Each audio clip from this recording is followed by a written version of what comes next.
Hey everyone, it's Jennifer, and so today's video is really exciting because it's one palette, and then with one palette doing 3 looks.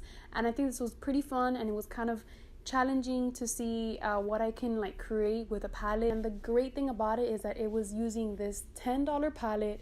Literally, this comes with 2 blushes, 15 eyeshadows, a blending brush, a lip topper, and an eyeliner pencil. So you get all of that for $10. So what better way to do it than using a really affordable palette? So I'm going to show you the colors really quick.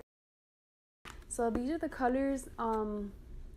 Very simple, nothing too crazy. There's only these 2, well, these 4 are kind of bright, but they're the only ones with more or less some color, but everything else is very natural. So this is actually one of the looks. I did 3 looks. I'm really excited for you guys to see the video, so I don't want to do this introduction too long. I hope you guys enjoy it, and yeah, leave me any comments. And also, if you like this kind of video, then just leave a like on the bottom, and that shows me that you liked it. But yeah, I hope you guys enjoy. Bye.